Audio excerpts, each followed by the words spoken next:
New Zealand feeds the world. And when you produce enough food to feed 100 million people, ensuring the quality and the safety of that food is imperative. In 2009, the effects of the 6 most common foodborne illnesses to New Zealand was $161 million. I put this down to a lack of traceability, transparency, and trust in the food industry.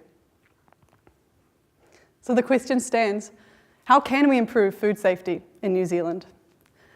Now, the word blockchain most likely brings to mind images of Bitcoin billionaires, risky investments, and spectacular market failures. These could not be further from the image of trust. However, I intend to show how this same technology can enhance traceability, transparency, and trust. Now, the transactions in blockchain are completely traceable, as each is hash encoded and is linked to both the following and the previous block on the chain. The ledger is also completely transparent in that every device has access to it and can see a list of the history of every transaction. The fact that it is decentralized means there is no need for trust in a central authority. Now, some common misconceptions about blockchain is that it's either plagued by transaction latency or this energy-hungry mining process. However, these are actually only characteristics of the proof of work system. And the proof of stake system actually is very low energy and is more than capable of processing a commercial amount of transactions per second. Blockchain technology promotes traceability from farm to fork. Now, in this context, a transaction refers to the moving of goods from one stage of the food cycle to another. Using established technologies such as RIFD or other Internet of Things technologies, these can be uploaded directly to the ledger, meaning there is no room for human error or tampering.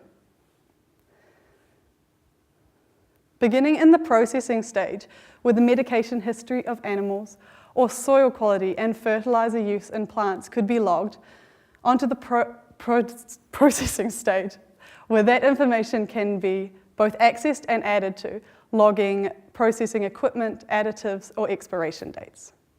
Now, throughout the transportation and the storage stages of the cycle, real-time information about humidity and temperature can be used to avoid spoilage and loss, ensuring the freshness of food all the way through and up into the retail environment. Now, for the consumer, this simply looks like a QR code on the label of a food, which can be scanned to show you a real-time, in-depth journey of that item throughout its entire life cycle throughout the food supply chain. Now, the role of regulators is still important, even though it is a decentralized system, as they still play an important role in inspecting factories and facilities to ensure that the information being manually inputted has not been tampered with and is still trustworthy. Now, you may ask, why use blockchain in the food traceability system? Well, it enhances traceability in the case of an outbreak of a foodborne illness or contamination. We can pinpoint that exact product right down to the batch number to save unnecessary recall and waste. The technologies I mentioned, such as Internet of Things technologies, RFID, they already exist. However, at the moment, the data they collect is stored in a centralized, opaque system.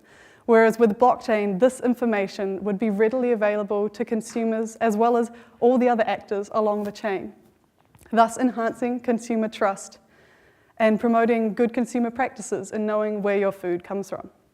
It has been acknowledged that consumers are becoming more and more skeptical of where their food comes from and the regulatory bodies that control that information.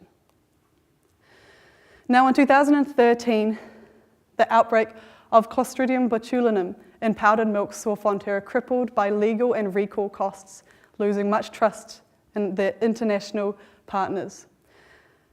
Fonterra was confronted by the difficult task of recalling their product from 8 countries, a number of which had already become incorporated in third-party products. Fonterra themselves admitted that their current system was insufficient to deal with the complexity and size of this recall.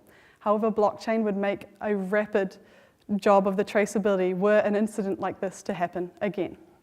Now, Fonterra has already teamed up with Alibaba in China on their own blockchain project, and this technology is being applied throughout the world by organizations such as VChain.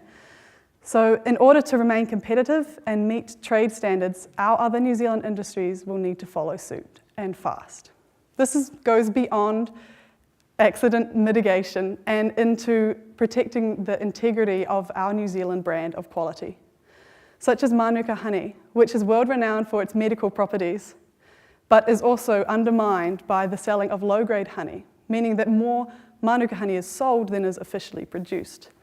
Blockchain would make it transparent for both consumers and retailers to see that their honey has been tested by a Ministry of Primary Industries approved laboratory and has met all 5 criteria.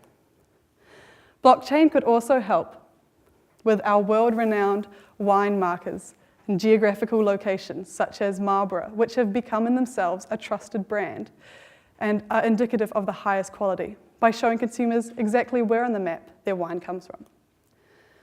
What's more, for consumers, this could promote and smarter choices surrounding fair trade, cruelty-free, and organic, as we know that consumers are willing to pay the premium for these, provided that there is the trust behind their decisions.